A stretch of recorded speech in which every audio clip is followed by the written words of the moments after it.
faisceau de lumière derrière, est-ce qu'il est bien? Nous avons les moyens de vous faire parler. Et là, ton focus est vraiment pas mal non plus. C'est désagréable. Caméra 2. Ça avait l'air pas mal. Bah, il est pas bon du coup, mais. C'était super. Moi, c'est Camille Hamdan. Je suis membre au comité d'Unipolis et puis responsable du projet Castor Frigan. Alors, Unipolis, c'est l'association d'écologie sur le campus, parmi les associations d'écologie. Et c'est une association qui regroupe plusieurs projets, plusieurs pôles, qui vont d'événements festifs à des conférences ou à des groupes de réflexion, etc.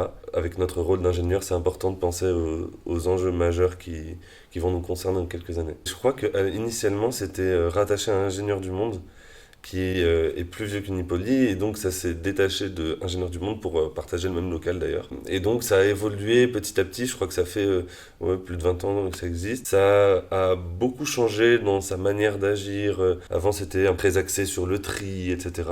Et puis de plus en plus de se rendre compte qu'en fait on pourra faire quelque chose nous-mêmes, en plus de trier des déchets.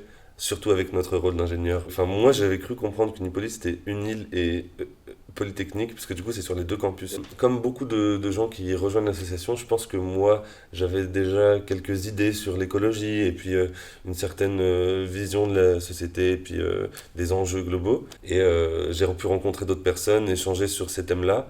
Et j'ai remarqué qu'en fait, je pouvais faire de l'associatif en mêlant des trucs que j'aime bien, genre l'organisation d'événements et tout, et un sujet qui me tient beaucoup à cœur, c'est l'écologie. La plupart des gens rencontrent Unipolis, en tout cas récemment, avec soit le Castor, ou bien il y a la semaine de la durabilité qui est organisée chaque année. Ingénieur engagé, en fait, c'est un réseau qui met en commun des ingénieurs dans toute la France à la base, et maintenant en Suisse aussi, sur ces sujets-là, et donne des exemples de carrière. Personnellement, je pense que l'écologie ne va pas tout seul, et va aussi avec une réflexion sur l'organisation sociétale, etc., puisqu'on ne peut pas parler de grosse décroissance vis-à-vis de l'urgence climatique sans repenser la manière dont le système économique est régi.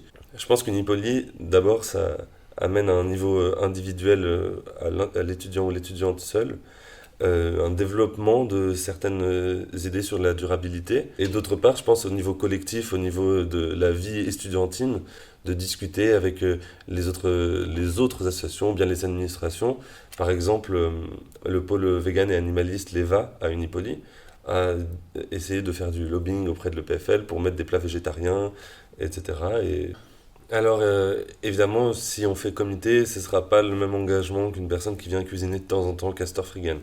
Et je pense que justement, c'est ça qui est bien avec cette association, c'est qu'on essaie de faire en sorte de faire un équilibre entre l'avancement de l'association et de ses projets et le bien-être de ses membres. C'est vrai qu'on a peu de première année en proportion, mais on essaye aussi de faire en sorte de prendre des gens en bachelor le plus possible dans une démarche d'inclusivité. Rejoignez Unipolis, venez cuisiner au Castor Frigan, venez planter des trucs au jardin, mettez-vous à l'aise, c'est open, c'est pour tout le monde, il y en a pour tous les goûts. Alors bonjour, je m'appelle Marc et je fais partie de Zero Emission Group, ou ZEG, et je m'occupe du pôle des analyses de cycle de vie.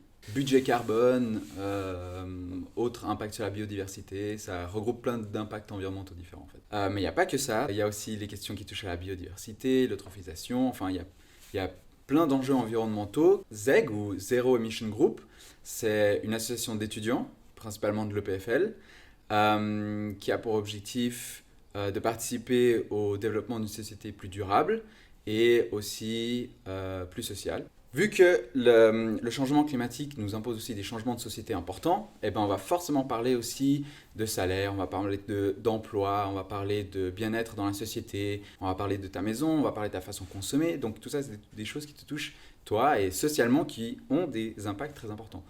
Donc aujourd'hui, on ne peut plus faire la différence entre disons, l'environnement et le social. Au final, c'est assez incroyable ce qui se passe à l'EPFL ces derniers temps autour des associations de la durabilité, que ce soit à travers des grèves pour le climat, toutes ces choses-là. Donc aussi à l'EPFL, il y a eu un essor incroyable. Moi, je traînais de toute façon déjà dans les autres des associations, disons, environnementales et sociales à l'EPFL. Pour moi, c'était vraiment donner un sens à mes études. Au bachelor, je me posais beaucoup de questions et finalement, ça donne un sens aussi à tout ça. Je pense que j'aurais moitié moins appris sans faire partie de ces associations.